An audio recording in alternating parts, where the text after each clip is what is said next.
Okay, hello everybody. Welcome to One Life to Game's YouTube channel. Tonight I'll be talking about the season premiere of Ghost Adventures Season 11, Episode 1, which was located at the Edinburgh Manor. And I first, of course, want to just let you know if you have not seen the episode, I'll be talking about it, of course, and revealing some spoilers. So you may want to check out the first episode. And then once you do that, I invite you to come back here and watch this review and, of course, comment on it, like the video. I'd definitely appreciate that. And if you have, then you come to the right place. So just want to let everybody know a little bit of history with me when it comes to Ghost Adventures. It's probably one of my favorite TV shows. And finally, just decided to get on YouTube here and do a review. Ghost Adventures is probably one of the only paranormal, if you will, shows that I can actually buy into. I haven't really been able to enjoy some of the other shows that are out there. Maybe if it's an issue of just not liking the cast or perhaps the presentation of the show. But when it comes to Ghost Adventures, I love the cast, even though, Zach can kind of be bossy sometimes, but heck, when I watched the Three Stooges, Mo was always a big boss, and I love that show. So it is what it is. But I just like the way that the show is done. I think everybody's very, very convincing. They seem sincere with the way that all the evidence is captured and the way that they react to it, and they thoroughly enjoy what they're doing too, which is a big plus. All right, well, now that that's out of the way, we'll get to talking about episode 1 again, which is at the Edinburgh Manor, which was also known as the Jones County Home. This location is in Scotch Grove, Iowa, and the building was built, I believe, in 1850. Zach said at the beginning of the show.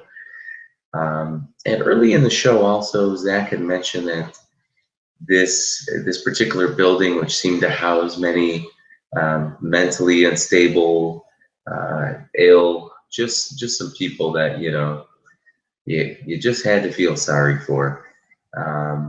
That there were over 100 documented deaths at this location, and the really sad thing about it too was many of those which were buried in some random field that was just across the street from this place. So, not only are these people probably just in the worst position in life, but then, they can't even have really like a proper burial, a proper story to tell. They just are just dumped in some random field. And it really makes you wonder, where else in the US, where else in the world has that gone on, where um, battlefields and just places where people are dumped under the ground, and nobody knows about it.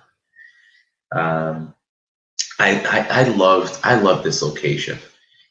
It was this building was closed 5 years ago. I don't know how long the building was actually out of commission before that, but I mean the inside of the building was just awesome, especially for someone that loves these paranormal shows and investigations that the Ghost Adventure crews do.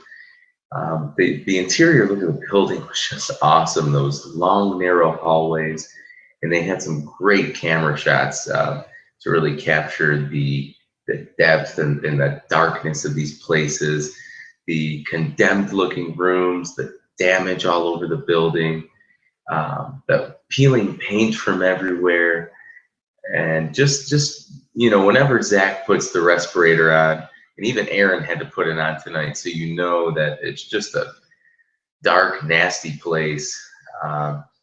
And it's funny though, because the exterior of the building looked fantastic. It looked, if you were going to walk in, it looked like a beautiful mansion or something like that. And then they go inside of it, and that place was just like a hellhole. So fantastic cinematography to capture that.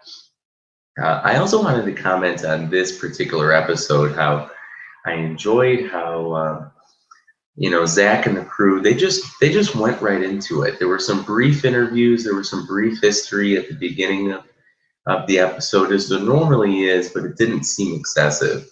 Maybe about 20 minutes or so, and they were able to fit in some conversation with like 3 or 4 people, gave a little bit of history, and then the rest was just some good, solid evidence and some good investigation.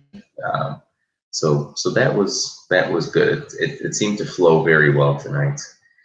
And if I recall, from the initial interviews that happened, I think the girl by the name of Hannah had some interesting phenomenon that happened to her when she was sitting inside of the location, and may have gotten a scratch or some sort of mark on the back of her neck. That was rather vague. The camera shot was kind of what it was. You saw a little something, but the rest of the people that were interviewed just seemed to kind of give your common, oh yeah, I've been in this place before. It's dark. It seems dangerous. I feel animosity in there. So nothing really over the top with the interviews. I did like that lady that Zach spoke with, Sandy. I thought that part was a little bit of comic relief when she had to go take care of some business, and they put the little screenshot up of please stand by as we wait for Sandy. So that was kind of funny. All right, so then after all that stuff, um, there was the irony of the severe storm that came through the area just before the lockdown. I thought that was going to be a good precursor for things to come. It really did seem to be, because again, there was some great evidence that was captured, and just that whole environment it seemed to promote a good thunderstorm hovering over it right before a little bit of ghost hunting. So that was pretty cool. Hopefully, you guys thought so as well. All right, so once Zach and Billy and Aaron get inside, of course, Jay's hanging out at the nerve center, checking out the monitors, listening for audio. There was a unexplained male voice that was heard by Zach and Aaron that was picked up on camera. I don't think that had to be played back on the digital voice recorder or anything. Again, that was kind of like a quick sound. There wasn't really anything, um, any type of word that we could have deciphered from that. But it, I guess, set the tone, if you will. And both Zach and Aaron seem to acknowledge that rather quickly off the bat in this particular episode. Then we had some things going on with some electromagnetic activity, some maybe disruptions to some of the devices that Zach and Aaron were using. The SLS camera blacked out, but right before that, there was a small figure that was seen, I believe, at the bottom right corner of the screen. It looked, pretty tiny. Who knows what it was that was actually picked up, but Zach pointed it out as a small figure that was captured, and there was some strange noise that was also emitted from, I don't know if it was from that small figure or whatever was causing the electronic disturbance. And right around that same time, Aaron had also mentioned that he noticed his pulse was rising. You could see him, kind of checking the pulse on his neck. I guess that seemed to coincide with some of the electromagnetic activity that was going on in the area. And that's just something that Aaron had mentioned at that point. So that was pretty cool. I also liked what happened next when Aaron had the gadget out. I don't think he really said which one it was. I don't think it was the Ovilus, because they used that right after. But Aaron showed this device, and he was holding it in his hand. It obviously wasn't plugged into anything. I doubt there's even any great power source running through that building. Who knows? and you could see the battery fluctuating on this device. The battery would go from you know, almost dead to full. It kind of looked like if you take your cell phone and you have the type that when you plug it into the power, it regardless of what level of battery it is, it just kind of shows you that it's charging. So that's what this device was doing, and that was pretty interesting. Pretty interesting, of course, too. And then I think the battery, after things started to settle down in the atmosphere after a little bit, I think the battery then showed full after these fluctuations. So obviously, it wasn't a way that that device standardly worked, where it shows, you know, the battery is charging or doing something, I guess is what I'm trying to say. So it did go back to showing a full charge on the equipment. And then I believe at the next point, the Ovilus 3 started to act up as it was being used at that point. We heard some words and saw text on the screen, such as around, appear, and then the Ovilus asked for a girl, and then didn't really seem to have anything else to say after that point. And I remember around this point of the show, and it happens all throughout, and I'm sure everyone will pick up on it. But Zach was acting, you know, very strangely this episode. Obviously, you know, Zach is very passionate. You know, each and every episode he does, he usually has some pretty good reactions to various things. But it really seemed like this location just had like a stranglehold on him. Almost everywhere he went, any floor, anything he tried to do, it just seemed like some sort of entity was trying to, you know, get into his head. Something was holding him back or making him feel more uncomfortable than he normally is. And I know earlier in the episode, Zach had alluded to an evil entity which supposedly was supposed to reside or hang out in the basement, and this entity is known as the Joker.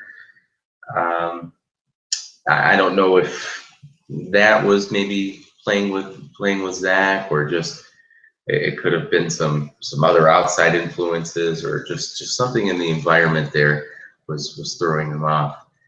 And real quick before I continue, since I just mentioned the Joker, I was a little bit disappointed that there wasn't much more, at least that we're made aware of, that came from the Joker. I thought he'd be a little bit bigger part of the show, maybe some more evidence. I know as Zach and Aaron were investigating, there was a point where Aaron may have seen something that resembled this Joker, but other than that, there wasn't much brought up about this entity or this person. So that's okay, though. There were still a lot of other very positive things about the episode. So let's see here. I believe after commercial break, Zach and Aaron were still in investigation mode, and they went down to the basement. There was some loud bang noise that was heard at that point, that they both picked up on. Those I always love, because you can speculate till the cows come home, till pigs fly about that. Was it just something in the environment that triggered it? You know, weather and some sort of door left open. Who knows? And usually if something like that is the case, Zach, especially as of late, will try to debunk those things for us. No attempt was really made at that, so we're kind of left to wonder, you know, what that could have been. And of course, you know, this was one of my favorite points of the episode, just as that loud bang was heard, and, you know, Zach and Aaron are in the basement. They're by this long, creepy-looking corridor, at least from what we could tell by the night vision. Zach tries to force Aaron down this long hallway. Poor Aaron, he always gets placed in these predicaments, in these situations where he's not particularly comfortable, which we know. But Zach, sort of in that bossy manner of his, just sends Aaron. Why not? So Aaron goes a little bit of way down this hallway. This is when he's describing this figure that could be the Joker. Aaron used words like slender, tall, slim, and I think those were ways that this Joker was described earlier in the episode by some eyewitnesses. So Aaron throws that out there, and then he always gets me to laugh at least once or twice, if not more, every episode. He hears something else or sees something else and comes running back down the corridor, back to Zach. He's got that frightened look on his face, his mouth dropped wide open.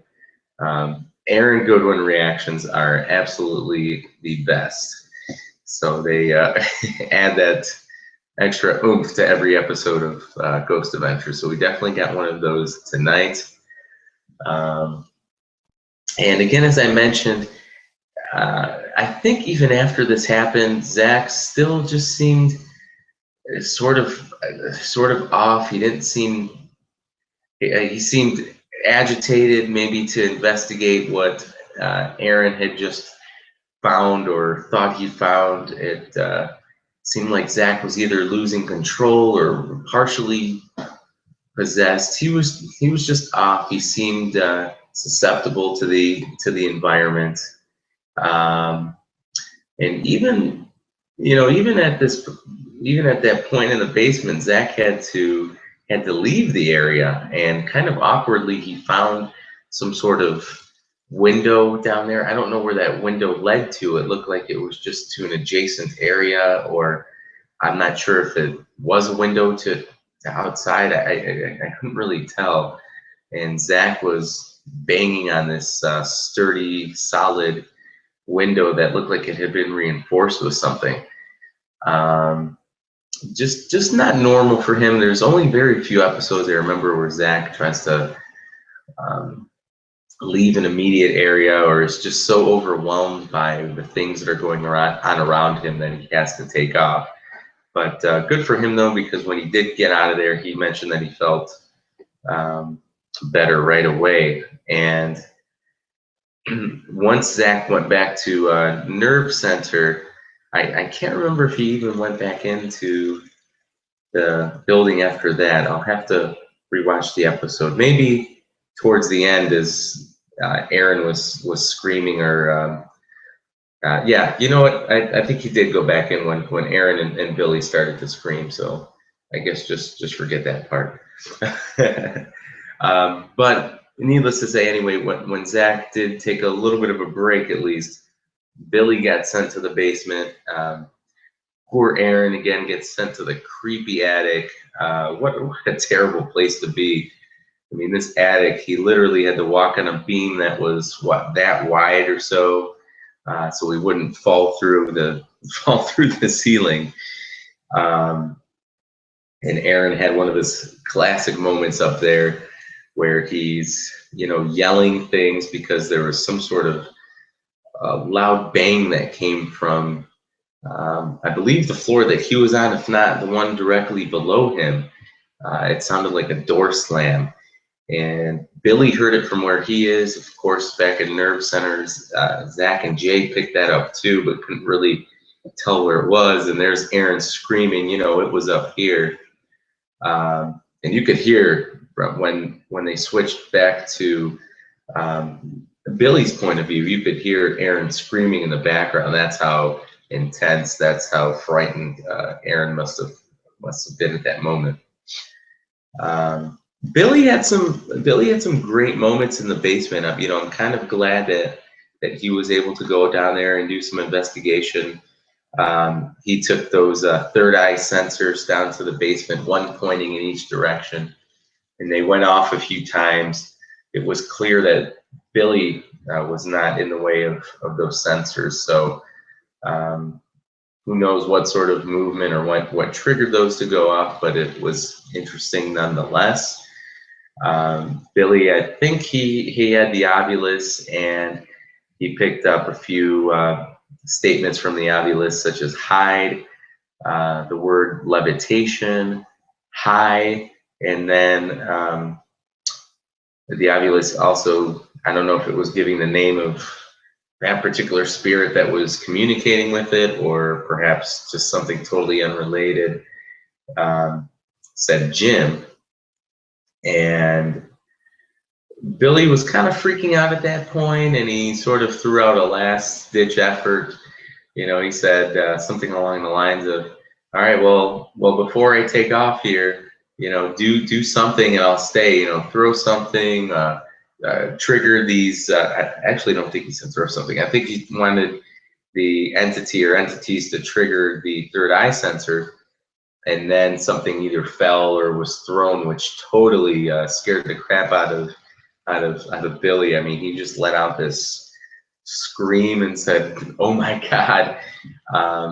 Billy thought maybe it could have been some sort of bottle or mason jar of some sort, and then maybe, I think when he and Zach went to investigate it, it looked like it was some type of plate that was either thrown or had fallen. So great evidence there. Thought that was cool. I still like to declare that evidence. I'm not going to think of some sort of conspiracy theory that you know, Nick Groff is really still working on the show and he just stands off camera and drops stuff and slams doors. It seems feasible, but you know, again, I like to keep an open mind about these things, and I just like to enjoy the show for what it is.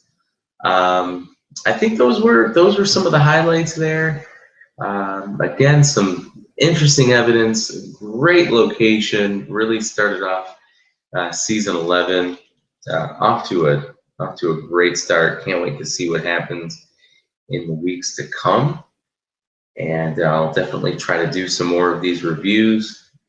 By then, I'll have my new webcam. I'm sorry for the quality of this one. I'm just using the camera that's on my laptop now.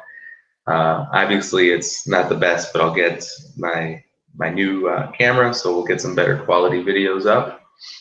And again, I invite everybody to like the video, subscribe to my channel. I would greatly appreciate that. I look forward to sending out some more content to everybody. Comment, you know, let me know how you feel about the show, how you feel about this video, and look forward to doing this again. And again, if there's anything that you particularly enjoyed about this particular episode, or just Ghost Adventures as a whole, leave it in the comments area, and I'll be sure to address that in the next video. We'll kind of you know, bounce some ideas back and forth. All right, have a good one.